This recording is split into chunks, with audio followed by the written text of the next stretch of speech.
Dear student, welcome to SME classes again. And this is Brajesh Kumar. And today we are going to discuss about the poem related class 9, poem named The Mountain and the Squirrel. The poet is here Ralph Waldo Emerson. In short, you can call him R.W. Emerson. Students, I am going to tell you about the summary of the poem. This poem is a dialogue between a mountain and the squirrel. The first character is here, the mountain, and the first and the second character here is the squirrel. The mountain has a proud of his bigness. On the other hand, the squirrel has a small size and it justifies its distance. Here the poet R. W. Emerson, it means R. Ralph Waldo Emerson, says that we should never consider ourselves as weak, coward, or useless.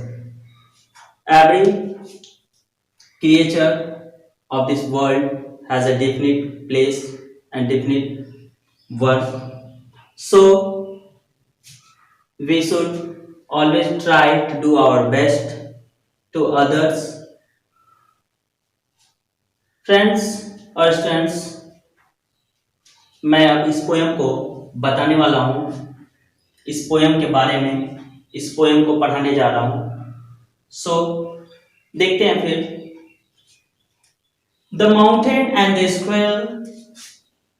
The mountain and the squirrel had a quarrel, and the farmer calls the latter the little freak.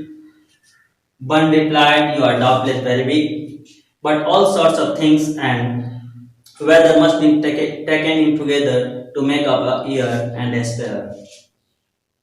And I think it no disgrace to occupy my place if I am not so large as you are not so small as I, and not half so spry.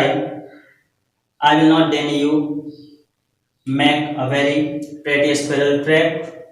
Talents deeper, all is well and put wisely. If I cannot carry forest on my back, neither you can you crack a nut." ये poem एक छोटा सा poem है। देखते हैं इसका हिंदी।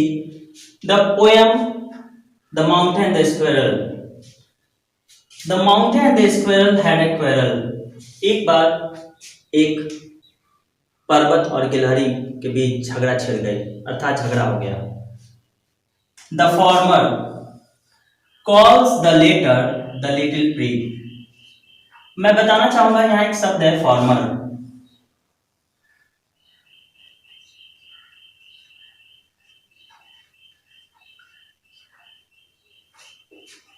दूसरा यहां एक शब्द है लेटर।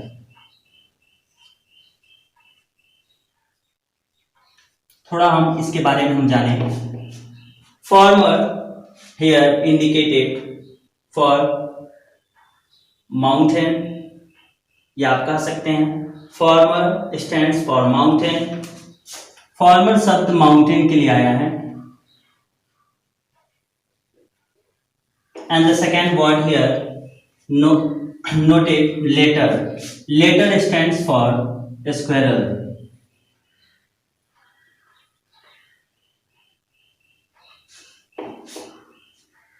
तो students, the mountain and the squirrel had a quarrel. Mountain अर्थात पर्वत या पहाड़ भी बोल सकते हैं। पर्वत और गिलहरी में झगड़ा हो गया, झगड़ा छिड़ गई। एंड द फॉर्मर, और पर्वत ने कॉल्स द लेटर, गिलहरी से कहा, बुलाया उसे लिटिल प्रिग। लिटिल प्रिग का मतलब हुआ तुच्छ प्राणी, छोटा प्राणी। And the former calls the latter little prig. पर्वत ने गिलहरी को एक तुच्छ प्राणी कहा। बन, फिर यहां आप देख रहे हैं एक शब्द बन। मैं बता देना चाहता हूं, बन भी शब्द स्क्विरल के लिए ही यहां यूज है। बन रिप्लाइड, गिलहरी ने उत्तर दी, "You are doubtless very big, आप निसंदेह बड़े हो, but all sorts of things and weather must be taken in together to make up a year and a sphere. Bun replied, गिलहरी ने उत्तर दी, You are doubtless very big, तुम निसंदेह बड़े हो, but all sorts of things and weather must be taken in together to make up a year and a sphere. परंतु इस संसार के सारे वस्तु और मौसम मिलकर आपस में मिलकर एक वर्ष का निर्माण करते हैं और पृथ्वी का निर्माण करते हैं। एक बार और क्लियर करो।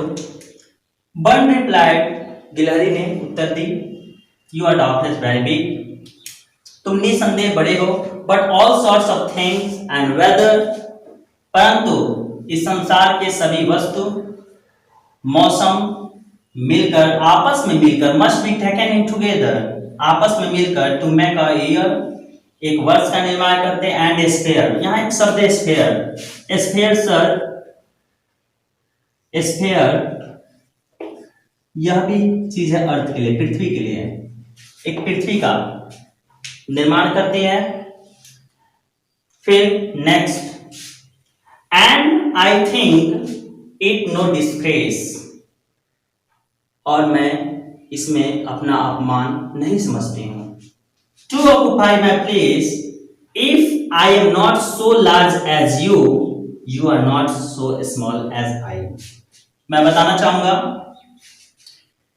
गिलहरी पुनः कहती है, and I think it no disgrace, और मैं इसमें अपना अपमान नहीं समझती हूं। To occupy my place, if I am not so large as you, you are not so small as I.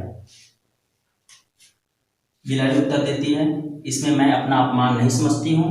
I think it no disgrace to occupy my place, यदि तुम मेरे स्थान पर, if I am not so large as you, you are not so small as I. गिलहरी कहती है, यदि मैं तुम्हारे स्थान पर या तुम्हारे इतना बड़ी नहीं हूं, तो तुम भी मेरे इतने छोटे नहीं हो। आप एक बार और समझे यहां से, if I am not so large as you, यदि मैं उतना बड़ा नहीं या बड़ी नहीं जितना आप, तो आप भी, you are not so small as I, तो आप भी उतने छोटे नहीं है जितना कि मैं। गुड, आगे देखते हैं, and not half so spry. Here the sparrow says that and not half so spry, और तुम मेरे आधे भी फुर्तीले नहीं हो। फिर अगेन लाइन देखते हैं, I will not deny you make a very pretty squirrel track. I will not deny, देनी का मतलब हुआ इनकार करना, मना करना या इनकार करना ही अगर बोले तो बढ़िया है। I will not deny you make a very pretty squirrel track. मैं इस बात से इनकार नहीं करती कि तुम, या आप भी बोल सकते, आप गिलहरियों के लिए एक अच्छे मार्ग का निर्माण करते हैं, सुंदर मार्ग बनाते हैं या निर्माण करते हैं। फिर नेक्स्ट स्टैंजा की ओर चलते हैं। Talents differ, all is well and wisely put. Talents differ, प्रतिभाएं भिन्न भिन्न होती हैं। All is well and wisely put, सभी चीज अच्छे सुव्यवस्थित होती हैं और बुद्धिमता से एक अपने निश्चित स्थान पर रखी होती हैं। फिर गिलहरी कह रही है, if I can not carry forest on my back, neither you can crack a nut. Neither you can crack a nut. And that's the last stanza of the poem. It's very interesting. Talents differ, प्रतिभाएं भिन्न भिन्न होती हैं। All is well and wisely put, सभी चीज बेहतर या अच्छी होती है या सुव्यवस्थित होती हैं। And wisely put, और बुद्धिमता से अपने स्थान पर रखी होती हैं, या कह सकते हैं हर चीज अच्छे तरीके से अपने सुव्यवस्थित स्थान पर रखी होती हैं। Again that's the last. If I can not carry forest on my back, यदि मैं अपने पीठ पर या अपने पीछे या अपने कमर पर अगर इस पर्वत को नहीं उठा सकती या इस जंगल को नहीं उठा सकती, तो neither can you crack a nut, तुम भी, हे पर्वत, तुम भी एक अखरोट नहीं तोड़ सकते। एक बार देखते हैं। If I can not carry forest on my back, यदि मैं अपने पीठ पर अगर इस जंगल को या वन को नहीं उठा सकती, तो neither you can you crack a nut, तुम भी एक अखरोट भी नहीं तोड़ सकते हैं। सो स्टूडेंट्स, ये छोटा सा पोएम था रिलेटिव क्लास 9th। मैं आशा करता हूं कि आप इसे बेहतर तरीके से समझे होंगे। इस पोएम में आपको कुछ नए शब्द देखने को मिला। बेसिकली मैं एक बात बता दूं, पोएम में अक्सर बहुत नए नए वर्ड्स मिलते हैं। आप उस वर्ड्स पे विशेष ध्यान रखें, उसके सिनोनिम्स को देखें, आप वर्ड मीनिंग को भी थोड़ा सा पढ़ें, ताकि आपको पोएम, कोई भी पोएम हो, बेहतर तरीके से समझ में आए। और लास्ट में मैं ये कहना चाहूँगा कि आप मेरे चैनल वैष्णवी क्लासेस से जुड़े रहें और ऐसे वीडियो लगातार आपको मिलती रहेंगी। सो